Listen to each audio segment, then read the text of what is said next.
Guys, this is Giselle and welcome back to my channel. So for today's video guys, nandito na naman tayo sa store and always kasi nga hindi tayo nagdadala ng phone sa laagan. What I mean is outside the store. Yes, inaiwan lang dahil ayun na nga, wala namang signal doon. And baka mawala pa natin. Diba? So kung makikita nyo guys, storytelling tayo for today's video sa mga dagdag kita na ginawa natin. Alam nyo pa. Ito guys, nagdagdag ako ng ganito guys, na paninda. So ito, pag ganito yung bibilhin mo guys, ito siya, 24, 1 case yan.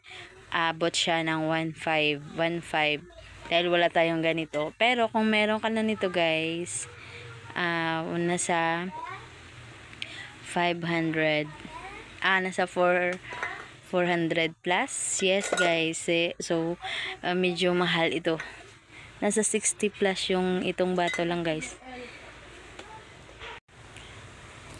Yan guys, 400 plus. So yung bottle kay is nasa 63.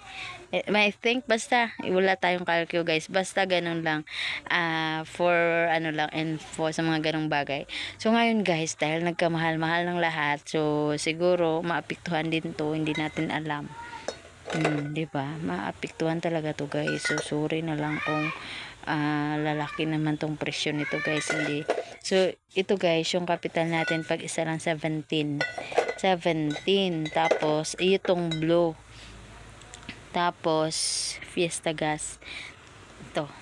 Tapos ito ya guys, medyo add tayo ng 2 pesos, nasa 19 to siya guys, yung capital natin sa ganito.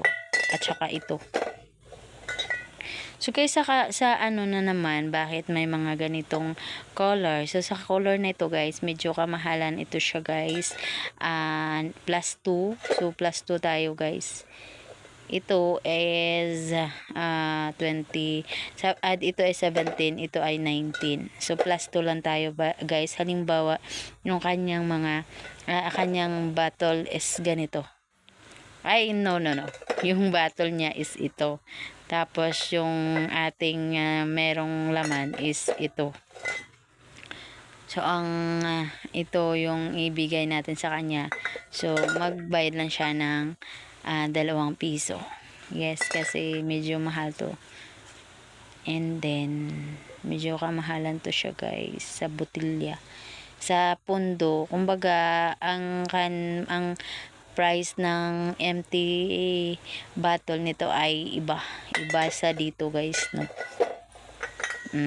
Dadagdag ng 2 peso, parang ganun siya guys. So nagtatanggap naman sila guys ng mga ganito, kahit ito lang siya yung iyong bibilhin, tatanggapin nila ito. So iba lang yung charges nila, merong charges na 2 piso pag ito. So meaning pag bibilhan natin to sa kanila, so may 1, 2, 3, 4, 5. So may 10 tayong lamang sa pundo nito sa bottle, per bottle 2 piso. So ganyan siya guys, ano tayo. So baka ano naman siya guys, no, tataas to dahil sa nga natataas yung ating gasoline dito guys. Yung gasoline natin price is 82. So time to time nagtataasan na siya guys. So kung mag-aabot na siya ng 100, more than 100 na guys yung ano natin gasolina. So ito yung pinakamahal na mga gasoline ngayon. Pero sa ngayon wala pa, kanina nasa 82 pa lang siya guys. So siguro ito apektuhan din, 'di ba? Pamilya naman sila. So naway pag-ibig na lang ang isipin, wag nang mag-away guys, dahil kamahalan na talaga ng gasolina. Walang gasolina dito sa Philippines. Ano na lang, magtubig na lang tayo. At maglalakad yon. Kasi marami dito sa Philippines guys, no. So Ewan na lang.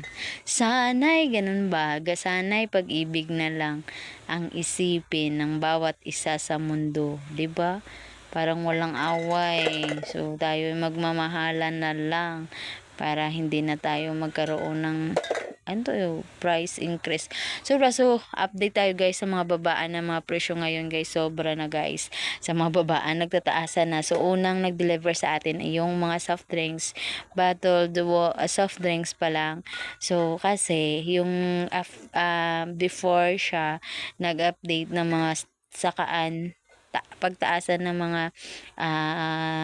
gasoline, medyo nakapa-deliver na tayo. So, okay pa yon, pass pa yon. So, update tayo next month. Yes, guys. So, ngayon, yung, ang soft drinks kasi is every third day of the week, or minsan nasa thrice a week or 2 times a week silang nagde-deliver guys. So, sila yung nagkaroon ng unang taasan ng price. Yes guys, yung per case ng ating binili na Mountain Dew kanina guys ay nasa 10 per kaha yung tumaas. Yes guys, no. So kung kumuha ka ng 10 kaha, so nasa 100 yung dagdag nila sa atin. So 'di ba ganyan yung apektado ng price natin kahit walang hindi pa siya guys sa company, yung price nila ganun pa din. Pero yung mga nagde-deliver di sa atin dito, ayun, nagpasaka na sila guys. Yung nagpataas na sila ng price nila, nasa 10 per case na tayo sa dagdag nila. So, balibasa naman guys sa mga kalamay, hindi pa. Pero merong pagbabala na tataas kung sige pa yung pataas ng ating mga gasoline station. Yes, at aabot na sa ilang pesos. Yan, magtataas na din yan guys, no. So, kawawa na lang yung ating sweldo, hindi din nagtataas. 'Di ba? Yung magtataasan na lang to guys. Kasi sa ganyang problema. So, dito sa Pilipinas, gawaba yung Pilipinas na wala tayong ganitong produkto. So, ito siguro magtataas din to guys, no, dahil pamilya din sila. Diba? So, idagdag kita nga sana to guys kasi nasa abot ito ng 25 pesos. 25 pesos. Binibili natin ng 25 pesos. Ito guro guys sa sugar, medyo kasi marami-rami naman tayong ditong sugar, 'di ba? So sa ngayon guys, mura yung kalamay, yung sugar natin dito, yung asukal natin dito sa Negros guys. Kasi yung Negros maraming kalamay, maraming asukal kumbaga.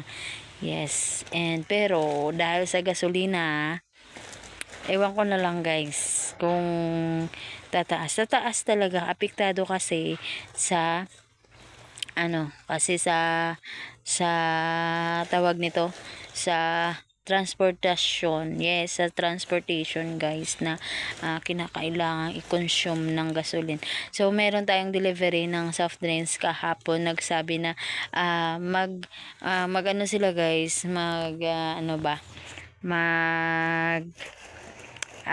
per trip nila ay 5,000 plus yung kanilang transportation, yung kanilang nilalagay sa kanilang sasakyan. So sa ngayon guys, aabot din ng 9,000. Kung dati lang daw ay 5,000, ngayon ay nasa 9,000 plus. So meaning may tumaas talaga na 4,000. So kailangan talaga nilang kunin yung yung taas ng kanilang gasolina sa kanilang tinatransport din na mga product. Yes guys, so ito guys, mura lang siya, from Philippines din to guys. So ito siguro maapektuhan din to. Diba, made in the Philippines lang. So marami tayong mga coconut dito guys, no. So product of the Philippines guys, pero magkaroon naman to ng saka. Ayan. Saka naman to guys, unang piga pa lang, fresh gata. So marami dito sa atin, pero sa tataas naman siguro to guys, no. Lahat-lahat siguro maybe, 'di ba? So wag na tayong ano guys, kumbaga ma-stress, hayaan na lang natin. So kawawa na lang yung ating mga trabahador nito na hindi sumasaka dahil hindi nagsasaka yung mga sahod natin. Yes, and nagsakaan na yung lahat. So maybe lahat ng ating mga paninda ay saka ay tumaas din, 'di ba? So product in the Philippines din to guys, product of the Philippines. So iwan ko guys, magtaas-taas din to. 'Di ba? So marami tayong mga product dito guys. So siguro 100% magtaas to talaga. Kawawa naman tayo, no. So kawawa na lang yung lahat.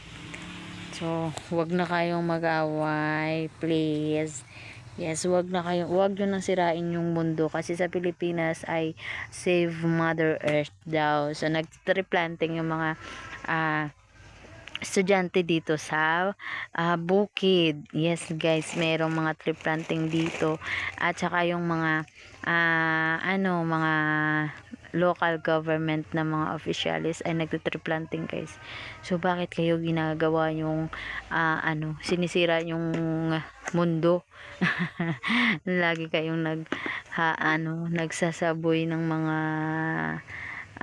masira yung people. Yes guys, no, naway tama na po yan. Ayan, so big love shout out to them sa mga family. Thank you so much. O yun, so maraming salamat. Ingat po kayo guys sa mga OFW natin na malapit sa gira dyan. Ayan, ingat po kayo guys palagi. Ayan, naway nasa mabuti kayong kalagayan dyan at hindi kayo naapektuhan ng ganing kanyang mga patayan. Ayan, naway okay lang kayo. Yes guys, no. So prayer lang tayo guys na maging okay na ang lahat. So, diba? So ngayon ay na ako ng sugar natin dito.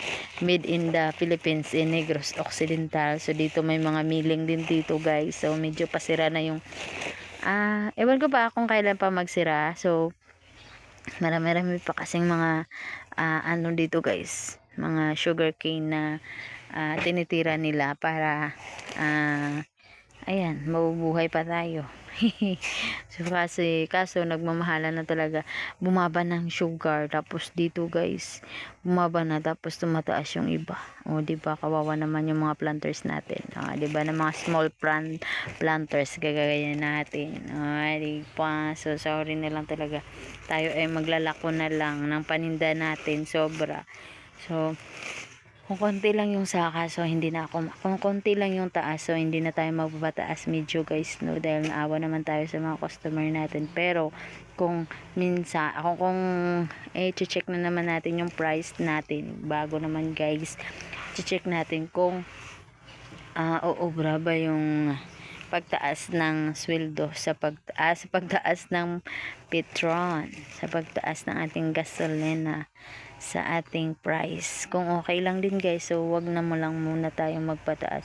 So guys, sa ngayon wala pa, yung soft drinks pa lang yung nauna nating pinataasan dahil nagpataas na, dahil sa 275 dati, ngayon 285 na per case ng soft drinks na kinuha natin kahapon. So 'di ba, so marami talagang naapektuhan yun. So ngayon wala pang yung mga pasahero, yung hindi pa nagsaka, yung tumaas yung natin, yung pamasahe, hindi pa. So dito na lang guys, bye, it's me Gisela.